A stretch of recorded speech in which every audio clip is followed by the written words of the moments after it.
don't live in my fears, I just swallow my tears. It ain't all in my head, life is just a nightmare. I don't care if you care, I just know it ain't fair. Ain't no time to prepare, life is just a nightmare.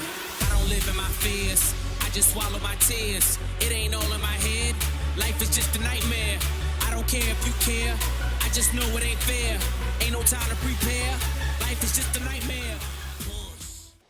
What's good, everybody? It's your boy Mark Summers from MajorsHouse.com. I'm doing this little video as I'm getting ready to pack up everything out of here. Granted, for all you know, all of this could actually not be here, but everything is still here. I'm getting ready to take everything out, heading over to the Nest in downtown Raleigh, North Carolina, where I'm actually going to be covering the Global Game Jam. It's a 48-hour game jam where people from all over the world are actually going to be developing indie games in that small time span based off of a theme. And I was actually invited to come out to, again, the Nest in Raleigh, North Carolina, to be able to cover that, to actually talk to some of the devs that are going to be there participating. And also, I'm planning on playing some indie games while I'm there, some indie games that were developed at previous game jams, to kind of see the games that have been coming out of this space. I'm really excited about it. I'm a little nervous, not sure if everything's going to work out properly, but I'm hoping that by the end of this, it'll be a nice, rewarding experience. Good stuff for GSF. I'm raising funds for Extra Life as well. So I'm hoping that everything's going to be okay. I don't know. We've had some setbacks going in, but I don't know. Apparently someone believes in my ability to be able to do something decent, going back to what I did for Extra Life during my 24-hour stream at the Nest, coincidentally. So I'm kind of excited. I'm excited to have the opportunity that people thought of me to bring me into the fold to cover this sort of thing. But I'm hoping I don't let them down, and I'm kind of hoping that I can actually chronicle this through these videos that kind of show like what goes into it. Show kind of like the preparation that goes into it. Like I'm not sure if I'm going to show much of what happens here, like trying to tear all this stuff down so I can take it with me. But I'm hoping to be able to chronicle some things, talk about some things during this journey. So yeah, stay tuned and we'll see where we go from there.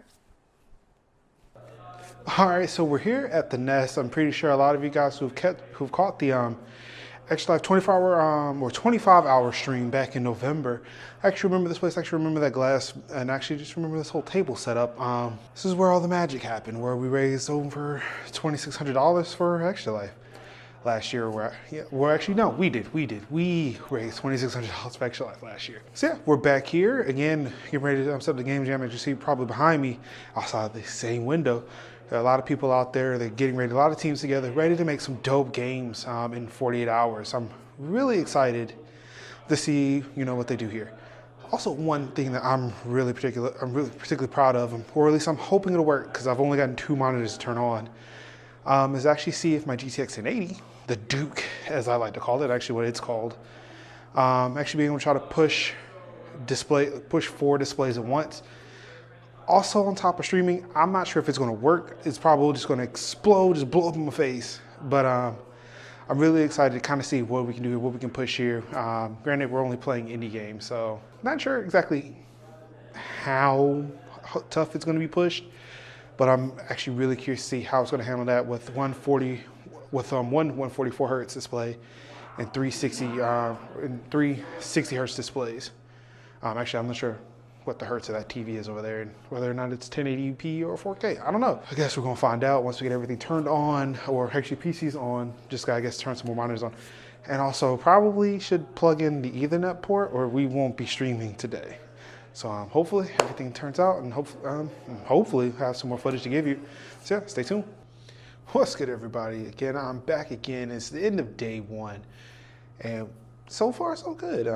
Still got some teams that are here. Still cracking with the code. It's like 11:30 now.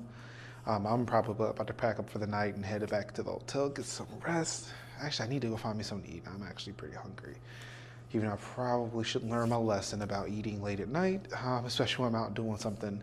But I think that because it's actually 11:30 Eastern and not like 11:30 Pacific, I think I might be okay. So yeah, there's a lot of stuff that I've seen here. Again, when I started the stream earlier today, there was a team in here and they were doing some planning, and I really think that they've got something pretty dope on their hands. So I can't wait to see what they come up with, along with everybody else here at the Game Jam. On the stream side of things, though, I did start off with some Super Hot, which necessarily isn't a global Game Jam game, but a 7-day Game Jam game from back in 2013. But it still goes to show how a small team of people who, with a limited amount of time, is able to come up with something. It's like, yo, this is really dope, and then continue on with that. It reminds me of the video that they were being shown when they were being told what their theme was for this year. Like one of the guys said, like, don't finish your game, which I feel like is, you know, pretty dope mentality. Like, don't rush to finish it. Actually, take the time you need to actually flesh it out, make a decent vertical slice of a game that you see in your mind, and then go from there. Because you never know what's going to happen after Sunday, 5 p.m. You can go out there, still meet with these people, and actually make one of the most dope games that we'll probably see, maybe even this year, next year, the year after that. But going back to the stream stuff though, because not only did we play not only did I play Super Hot, I actually played the. Speaking of Super Hot, I actually finished it from beginning to end in like an hour and a half, mainly because of the fact that I knew the mechanics, knew what I needed to do. Still didn't know where everybody was, and still had some frustrating bits with it, but moved that. So that was done. So I actually got done play some of the titles that were made last year in North Carolina. First, starting off with the 2 games that were made here at the NESBEC Global Game Jam 2017, which were Herd Mentality and Hello Mister. Both which are pretty interesting for what they were. I could probably have some clips interspliced in here. I don't know. They were pretty interesting games, dealing with the theme of waves, one quite literally with herd mentality, using waves to direct the sheep that were all over the place to get into the staple, and then with Hello Mister, like you had hands waving, but it was a game that was, you know, where some of the assets were, you know, probably used as borrowed assets or maybe even fully created assets. But there were a lot of hands involved, like hands were trees, hands were actual monsters, and I thought that was really cool. Hands were actually part of the environment. I was like, man, this is fucking insane. And then I checked out one of the games from the Amanji Studios Game Jam from last year. I can't remember what that. It's Echo Song, but it was like Bird Wave. It was Bat Wave. That's the project name it was given. Yeah, so even that one, like using echolocation, which is using sound waves to be able to try to locate bugs, you know, charge up your sonar pulses, your echolocation, while trying to avoid enemies, because, you know, bats, you know, they're blind, can't really see.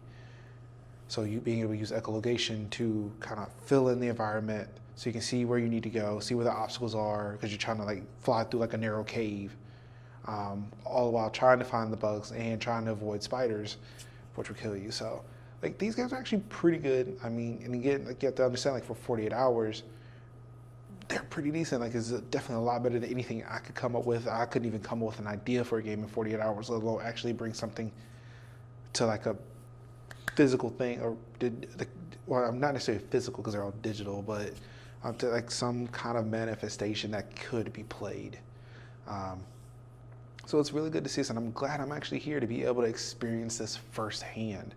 I'm going to actually be able to play some stuff that probably nobody will be able to play for a while. So I'm really excited and really hope that these guys and girls out here, they crush it. They crush it.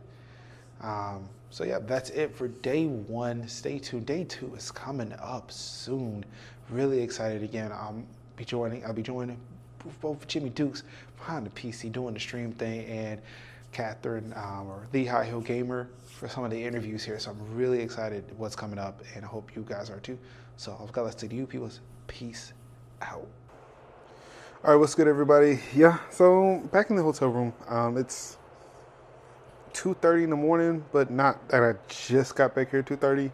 Actually, I've been here since probably about 1, maybe quarter after 1. Fortunately, for some strange reason, I forgot to eat. So I had to go get something to eat real quick, which involved me having to go back. I had to leave downtown and went to State. where, you know, get a nice little chicken wrap, buffalo chicken wrap or whatever from one of the local college eateries. Of course, making me really, really miss college. What's kind of funny was on the way out, like, for one, I'm now getting I'm getting more dope compliments on the dad boat hat. Apparently, wearing it around downtown Raleigh and a college from NC State. Apparently, people like it. Like, oh man, it's pretty cool. Like, I'm not sure if they think I'm wearing it ironically, but no, that's just it's my hat. My Twitch hat hasn't arrived yet. Should be here. Actually, I think it's going to be at my house tomorrow, or today for that matter, because it's Saturday. So there's that. So everybody was complimenting me on my hat outside. It was just great. It made me feel good. But as I was getting into my car, there were two women that were sitting outside. Well, actually, there was a lot of people, but there's two women just kind of like standing like right next to my car, and it was kind of funny. I'm sitting there trying to load shit in there. All right, so I'm gonna go. My food, like I ordered some food and was going to go pick it up because I thought it was in downtown. Thought it was going to be a couple minutes or whatever. I can get back to the hotel. So I hopped in. So I was getting in my car, loading some stuff in there. And these women, they come up and say, it's like, are you a taxi? I'm like, no, this is my car. I'm leaving here. Like, what are you talking about? Like, well, can we pay you to be taxi? Like, well, you know, the prospect of actually receiving money is great. And if it means like I'm just this unofficial Uber or Lyft driver, like, it's great. But no, seeing as that that's not what I was supposed to do, it was really weird that they kind of, well, actually, I think maybe the word is proposition. I don't know. Excuse me. But it was kind of weird. It was funny, like, that they wanted me to take them somewhere. It's like, I got things to do. I am hungry. I've not eaten anything in like 10 hours. Now, I'm sure I was like, yeah. Fatty McFatterson is like, yeah, he's always got to eat something. But no, like, I just really hadn't had anything since about lunch today. So I was like, yeah, like, playing games is fun and all, but sometimes a brother got to eat, though. So, like, I felt like it was kind of weird that they were asking. And they just seemed so lost and distraught. But at least by the time I left there, was getting ready to leave out there, they were able to get a taxi. And they kind of blocked me in for a bit while they were getting situated, and then I was finally able to go free and get my food, which again I found out was like 10 minutes outside of downtown. But it was okay. It was pretty good. These buffalo chicken wraps from Wings Above Raleigh, or I think that's Wings on Top of Raleigh. I don't know. They're really good. It's college students know how to eat well. Also, the state has changed a lot. Raleigh has changed a bit since I was last year. Apparently, these state kids now have a Target that sits on the side of a street. Like, college towns, like, they're known for having stores that are like, you know, a whole bunch of convenience stores, you know, bodegas or whatever, just lining the street. But there's a fucking Target, like, sitting next to these corner stores and convenience stores, and it was crazy. Like, actually, if I can wake up on time tomorrow, I think I might go to that Target because, of course, I realized I forgot charger from a watch. And, I mean, while it's at 72% now, like, I hope I'll have a watch Sunday, which is more than what I could say for, you know, Android Wear watches, to where, like, around this time, an Android Wear watch says, yeah, you need to charge me, like, the fuck now. So, yeah, good on Apple for making a watch that can probably last 2 days. But yeah, so I think that's it for me this evening, or I guess this morning. I need to hit the bed and go to so I can get to sleep and get ready for day 2. So yeah, this is it. So Major Linux signing off. It's dumb, so dumb. But yeah, I'm out. Peace out. Well, I hope that was as fun for you as it was for me. If you did enjoy that video, please hit the like button, hit the subscribe button, hit the little bell button so you can get notified when I put up new videos. I'm trying to do the YouTube thing just a little bit more than I used to before. So definitely do that. It's great help. Again, for every subscription I get over at YouTube, I donate $1 to Extra Life, a gaming-based charitable organization that's a part of the Children's Miracle Network, where we help sick and injured kids in our local communities get a fair shake at life. So definitely subscribing is actually doing good for the community. How does that sound? Of course, while you're here, if you're looking for something else to watch, I do recommend that you check this stuff out. Check these two videos out here.